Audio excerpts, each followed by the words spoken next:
Greetings, greenhouse people. I'm your host, Bill Calkins, and in an effort to provide this critical information in any way you choose to consume it, we are pleased to offer this discussion in video and podcast formats.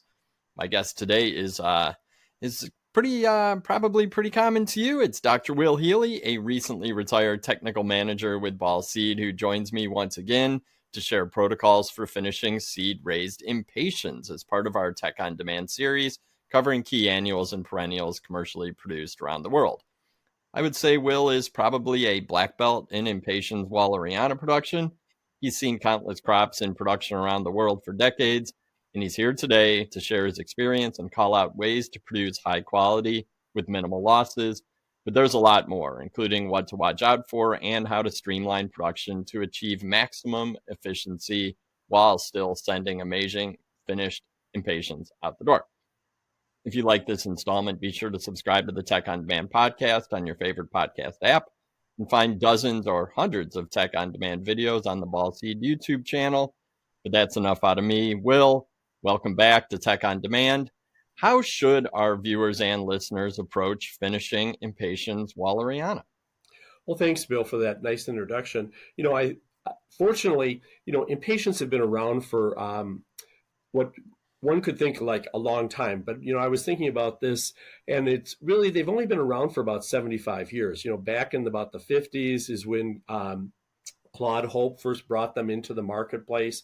And they were tall, gangly looking things. And of course, over the years, they've gotten more compact, more colors, more variety.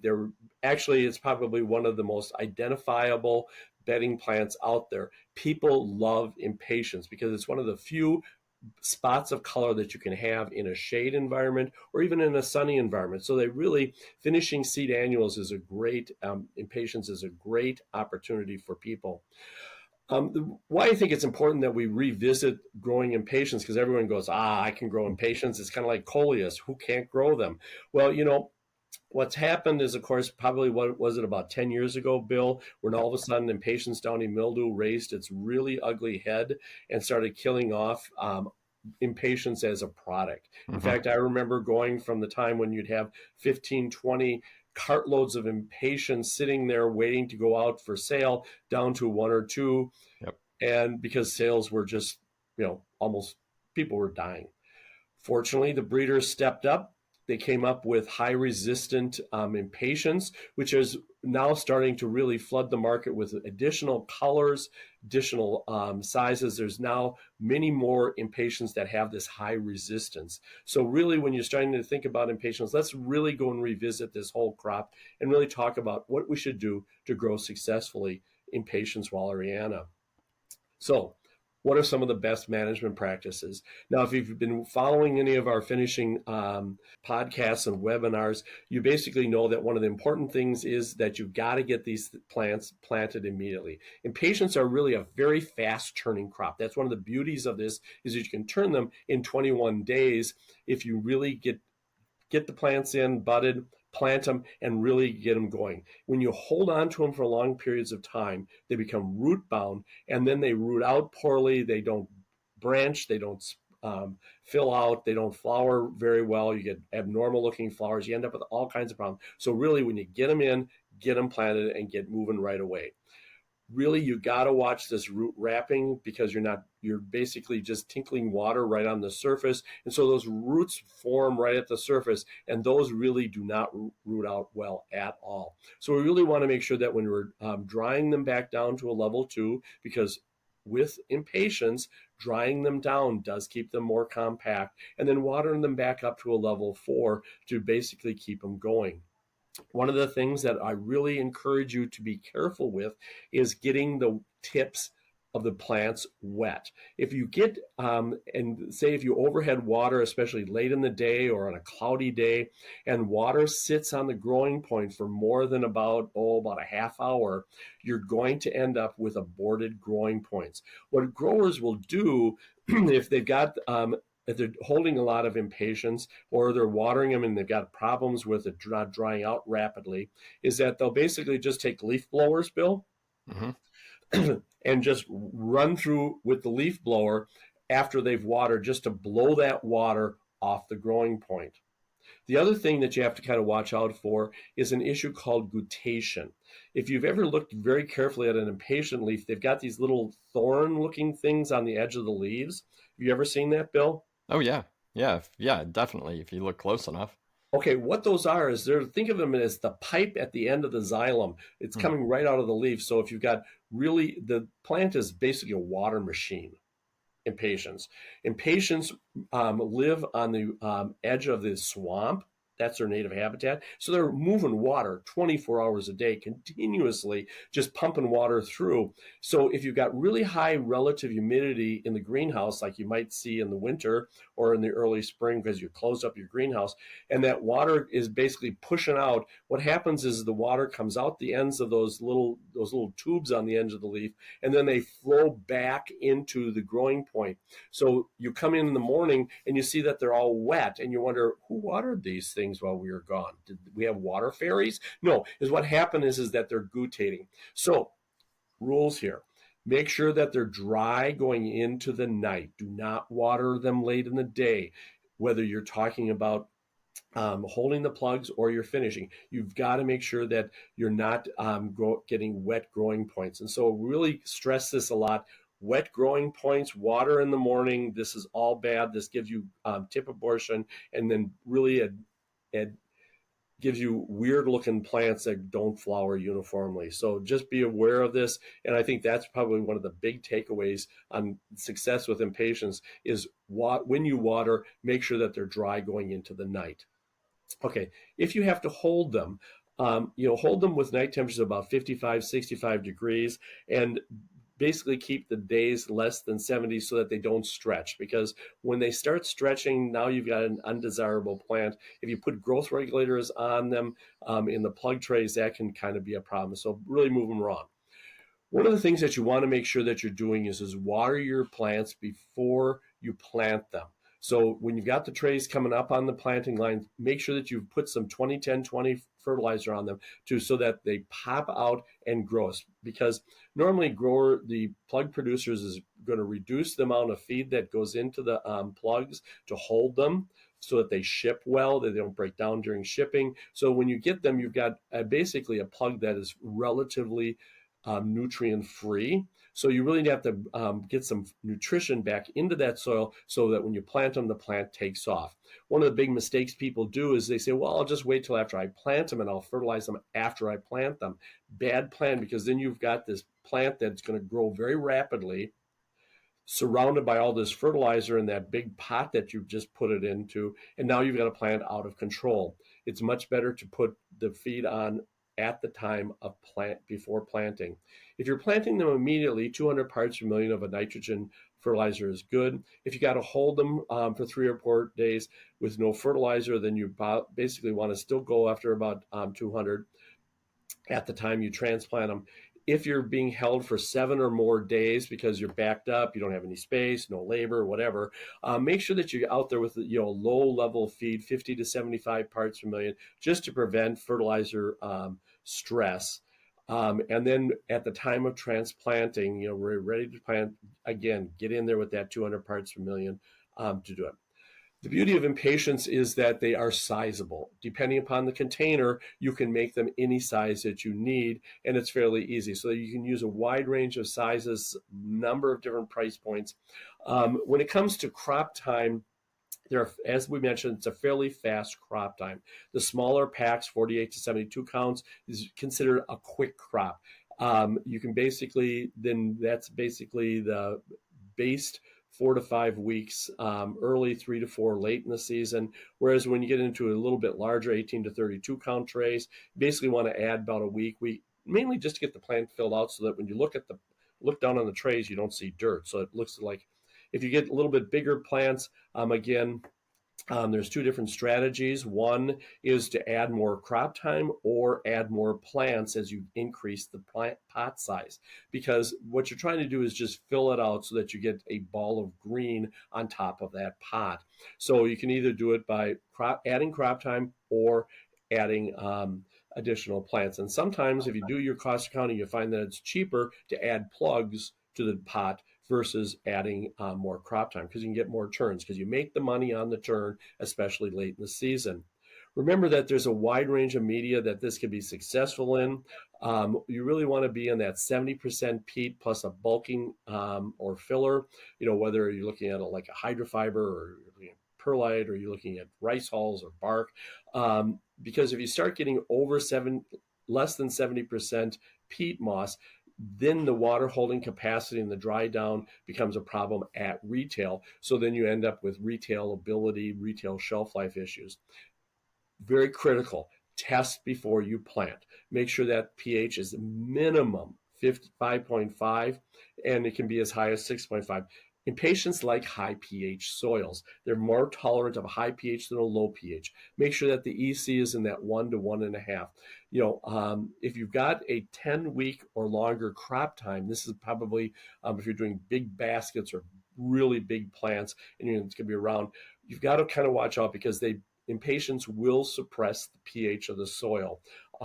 And so what ends up happening is you end up seeing the pH drop, and then you've got a lot of other problems that we'll talk about. Every year we've got this scenario where people send us pictures of plants. They planted them all at the same time, came out of the same plug tray, and they end up with what we see in this picture where some of the plants look like they're probably a week to 2 weeks behind the rest of the crop that was planted exactly at the same time. What happens is this is where they used old media from last year.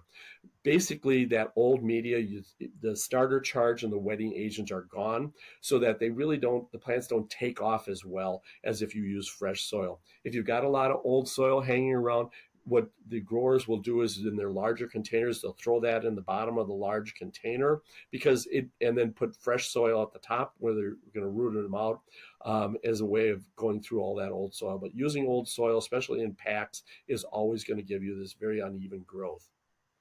Let's just talk about this whole moisture and fertilization program. Remember, customers are buying what they see. It's just the top.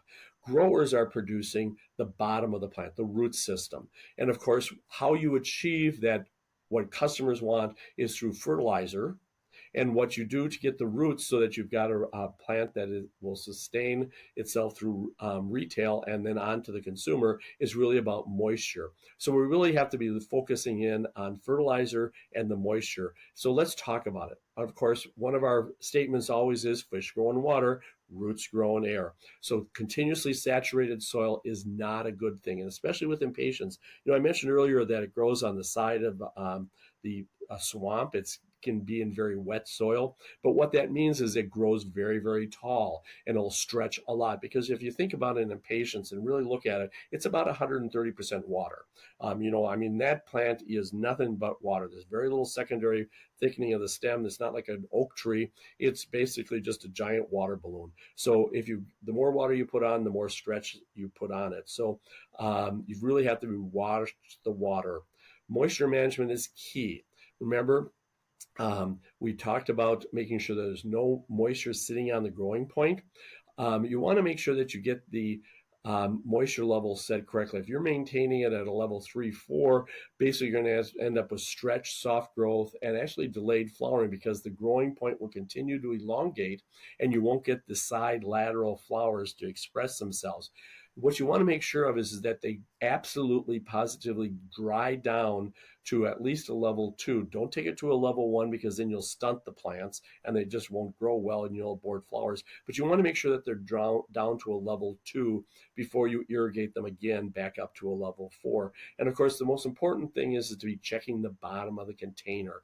Is the bottom of the container reaching that level 2 or maybe even level 3? When we water the plants in, it's really important to get that soil firmed up against the plug itself. So one of the tricks that we use is we use an angled water. Just don't shoot the water straight down, but put it at an angle. And then that, as it's going underneath the water tunnel, it kind of forces the soil up against the plug, which helps get you better rooting in. When we get to moisture management, as I mentioned, make sure that you're watering the plugs to just below the plugs. You don't have to soak that soil in so that the bottom of the container is wet when you first water them in. Make sure that you get water at the top, and then as the roots go down, because the roots will look for moisture. So as you slowly start growing, then you start adding more moisture. We've got a good example here of when you first come into the greenhouse after planting, irrigate them to a level 3, 4 to the bottom of the container, not to a level 5 where it's dripping out, but just to a level 4, and then the roots will look for that moisture by going down. Once the root's at the bottom of the container, then you can irrigate to a level 5, but then make sure that you're drying back to a level 2 at the top. We've got a good example of what happens when you basically maintain plants at a level 5 through a level 1. Notice that at a level 5, there's very little root growth because, they don't need to have a lot of roots. They're not looking for water. It's all over the place. It's when you're in that level 2, 3 where you get the best root growth, which is what we are desirable in producing that high quality roots. Because remember, if you've got the roots, you can get the fertilizer. If you can get the fertilizer into the plant, you can get the top growth that you need. One of the tricks that growers have used over the years, and this is a project that Bill Argo did at Michigan State many years ago, is feed at pre-plant, and the first week might be just sufficient is all you have. Here's a good example of begonias, but I've seen this in literally all of the bedding plants that we grow, is that if you feed it as a pre-plant, in the case of these begonias, notice that they've filled out, and that's all they got. That's all they have is just a pre-plant fertilization. They fill out nicely, no height control issues, and they flower fine. If you start doing a pre-plant plus at day 14, so that at day 14 they've rooted out to the edge and they should be all rooted to the bottom of a pack, then they're fine. But as you start adding more feed, you're really not adding any more faster growth or better leaf expansion. So really, when you think about it, let's get that pre-plant in. In case of situations where you have slow leaf expansion, you may want to feed with some ammonia plus phosphorus, something like 20-10-20 or 17-5-17. This will promote leaf expansion, but we have to be careful that we don't end up with too much, because then you're going to basically get plants will be out of control. And we'll talk a little bit more about that in a moment. Excess of leaf expansion. So if you find that you've got very leafy plants without a lot of flowers, avoid fertilization after planting, because most likely you've got a very good charge in your soil so that there's not a lot of need for additional. When you have to feed, always put on a little bit. Less than 150 parts per million plus micros weekly may be sufficient to get the plants. It's better to put a little less and then to put a little bit more, because once you put a little bit more, now you're going to have to be in there with growth regulators, and you're going to have to have a number of different problems. And with impatiens, the problem that you run into is you've got to keep that growing point from elongating, because if it elongates, then the flowers don't express and you don't end up with that nice top of the pack filled with flowers. One of the things that we like to see is that when you're getting ready to ship plants, make sure that you put some feed on them, 150, 200 parts per million when you water them in, because that way there's going to be retail success and ultimate consumer success.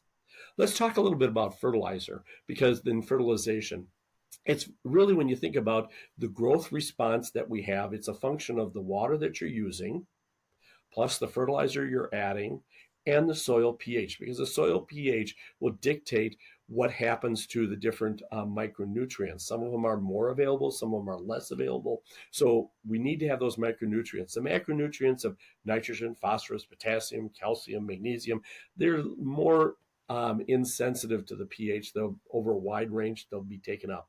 So what you always want to do is you want to start out with a good water test for the season. Do it this annually, and you'll know where your water is. Water changes, whether you get city water, well water, pond water, the water quality changes. You really want an alkalinity of 100 to 200 parts per million. You want a nice water. You want to basically know what's in the nutrition of that water. What is it providing? And is the pH and EC in the normal range before you ever start, so that you can adjust it if necessary. You also want to make sure that the soil that you're using, the medium pH, is about 5.8 to 6.2. Now, when we talk about the fertilizer, we want to make sure that when we're doing early feeds, we want to make sure we're doing an early feed with a constant or periodic less than 150 parts per million. Now, we really want to watch what we're using. When we use high ammonia fertilizers, and we'll talk a little bit more about that, you're going to end up with very soft growth, big leaves, and that they're going to be very sensitive to sunburn or wind damage, or just they don't ship well. If you have ammonia and a phosphorus fertilizer, now you're going to start seeing stretch. So 20, 10, 20, 17, 5. So let's take a look at this a little bit. When we have high ammonia feeds, basically what they're going to do is they're going to push the pH down in the soil. Now, as I mentioned, impatiens can suppress the pH. If you use more nitrate fertilizers, then you have high and low P. Basically, it's going to raise the pH of the soil. Now, let's look at a couple of different fertilizers. We've got 2010, 20, 20, 20, 2010, 20, 17, 5, 17, 15, 5, 15. These are all different fertilizers that notice that the percent of the nitrogen being applied is different depending upon the formulation. So, for example, if you look and read a label of 20, it has urea, it has ammonia nitrate, and it has just a dab of nitrate fertilizers. Potassium nitrate is most likely. So it's 74% ammonia, and the phosphorus is 65 parts per million when you're applying 150 parts per million. So, Bill, would you expect these plants to really take off and stretch on you? Yeah. I mean, so if you've got a lot of stretch, big plants that you really can't control, you're using a lot of growth regulators, you really need to ask yourself, what am I feeding them? Am I putting on too much ammonia and phosphorus? If we go all the way to the right, where we have 13,213 or 15,015, where you only have 7% of the nitrogen is in the ammoniacal form, a little bit is good, a lot not so good. Notice also the phosphorus is down around 10 parts per million. When we look at 10 to 15 parts per million phosphorus, that seems to be a safe place. You're not going to get into too much trouble. Now, basically, also make sure that you read the label carefully of what the fertilizer is, because some of the 15015s could have urea in them or could have ammonia in them, and that's just to keep them caking. The other thing to look at is what are the micronutrients. So if you take a look at what your water is supplying plus what the fertilizer is applying, you really want to make sure that your iron is about 1 part per million, your manganese is about 1 part per million, and in your boron is about 0.5 parts per million. Notice that the fertilizers that we have on this list all have fairly low levels because they're assuming that the water itself is going to add some. So if you've had problems with chlorosis that just will not correct itself, if you've got problems with a lot of tip abortion, you may want to be looking more carefully at what is your water plus the fertilizer you're using. Is it adding sufficient micronutrients and macronutrients for good growth? Well, let's now change direction. Let's talk about light, photoperiod, and temperature, because these are all important factors when you're looking at plants growth.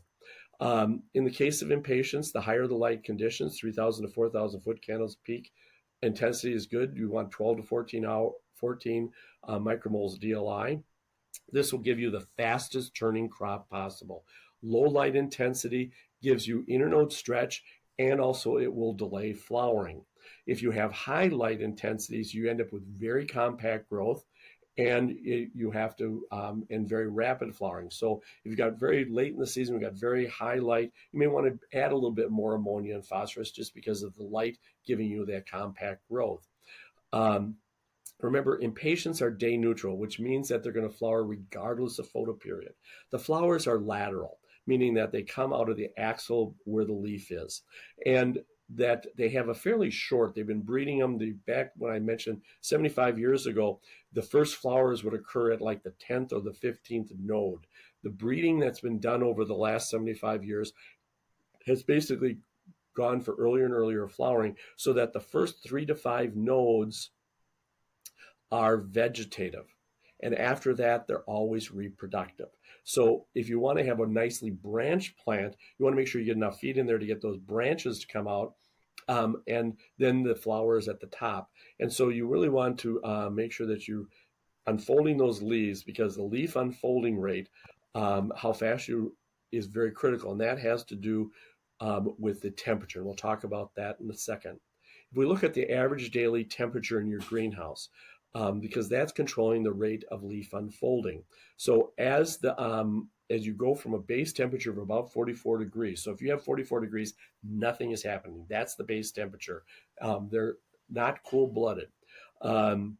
So as you warm up the temperature, the plants increase the temperature, they flower faster and faster. And you see this on plants that you put in the ground in, say, March versus those that you put in May, because the temperatures are up, the light intensity is up, everything goes just faster. So a couple key factors here. Soil temperature is critical for rapid flowering of impatiens. Um, there's some work that we did many years ago looking at 14-day budded impatiens. So you take a 288, if it's budded and planted, grow it at 68, 72 degrees soil temperatures, you can go from planted to flowering in 14 days. Now, and that can give you that turn that really can make you some money. So remember, high temperature, air temperatures promoting stretch. And so when you plant late in the season, you really get better results because it's just naturally warmer. Let's look at our fertilizer strategy. Excess feed equals leaf expansion and stretch. And that's really important when we're trying to control growth. Avoid those high ammonia and phosphorus feeds because that's going to give you additional stretch. Growers will sometimes use just nitrate 14014, 15015, 13213 to promote toned compact plants so that you're still getting a little bit of ammonia, as I showed earlier, and just a little bit of phosphorus so you don't get plants that are out of control.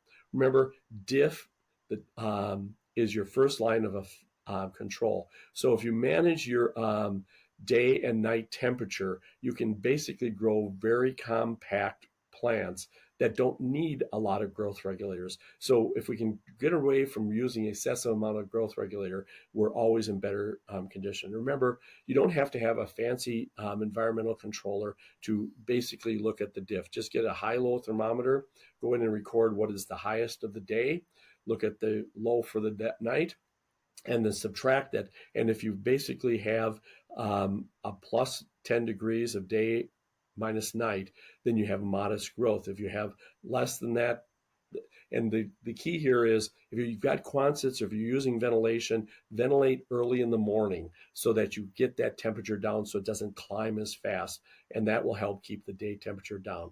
When we talk about growth regulators, dimenazine and chlormaclot are not really very effective. Early season use ensimitol with a little bit of diff. Paclobutazoles and uniconazole really give you your best control. Early controls with sprays, and then late, if you're starting to approach the maximum 90%, we usually say 90% of the maximum final height, then you need to get in there with drenches of paclobutazole. If you're always doing paclobutazole drenches, you really need to ask yourself, what am I feeding these things? Am I putting too much ammonia and phosphorus on? And tweaking the fertilization can significantly reduce your growth regulator requirements. Let's talk about insects and disease because this is a problem. From an insect standpoint, thrips are your number one concern because and you have to manage the soil because the pupa will be in the over winter in the soil. What we a lot of times see is you had kind of a thrips problem in your mum crop or in your poinsettias, and suddenly you clear out your greenhouse, but all those pupa, which are the overwintering stage, are in the soil. As soon as you warm up the greenhouse, you water the soil, bam, out they come, and they're going to zero in on impatiens, and most likely they will have a tospole virus, and we'll talk about that in a second. Mites can be a problem, becoming more of a problem from year to year because of pesticide resistance. And of course, fungustats and short flies are just more cosmetic. The thing we really have to look at is the disease risk. The QR code there will link you to a very nice document on the impatiens downy mildew control, but we also have to watch out for INSV and TSWV. So if you monitor your thrips, you'll have that on control. If you have impatiens downy mildew, which is a high risk for this crop, using high resistant varieties is always a good strategy.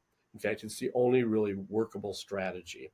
Alternaria leaf spot, usually if you have those leaf spots, that's usually an indication that you've got problems with your fertilization is too low. Pseudomonas, you've got too high relative humidity, you've got wet foliage, and rarely do you have Pythium and Rhizoctonia, unless of course you're just not watering correctly. So Bill, where are some places that you can get more detailed information and recommendations? We have a ton of resources related to this. I do want to call out, I will put a link and tag to the video Impatiens 2.0, where we go through the Impatiens downy mildew rotation protocols. If you are still growing the susceptible varieties, but as Will said, the highly resistant varieties are available with more colors and mixes than ever before. So we definitely advocate selecting from the highly resistant varieties. But on the screen right now, you can see some grower guides from Grower Talks, the insecticide, miticide, and fungicide guide. These are released every 2 years, so they're updated with new research, new charts. We have a biosolutions guide that discusses all of the biocontrol agents and a comprehensive IPM approach using biologicals. And the most recently updated is this plant growth regulator guide for annuals. It's hot off the press. If you're listening to this or viewing this in real time, it's only a few weeks old now. So definitely encourage you to check those out. All you have to do is go to growertalks.com/grower guides. We have them in digital forms, or you can reach out to Ball Publishing and they'll send you a hard copy. In addition, you can find hundreds of tech on demand educational resources online. Every week, I send a newsletter covering a range of cultural and technical topics. We've created more than 200 videos now for greenhouse professionals of all skill levels, and the Tech on Demand podcast is a great way to learn about technical topics on the go. Finally, if you want to connect within a massive global network of more than 6,500 of your peers, I suggest you join the Greenhouse Tech Team group on Facebook. Just search Greenhouse Tech Team, answer a couple simple questions, and I will let you in. So, Will, thank you so much. I knew that we would learn a lot about Impatiens. You have a ton of experience.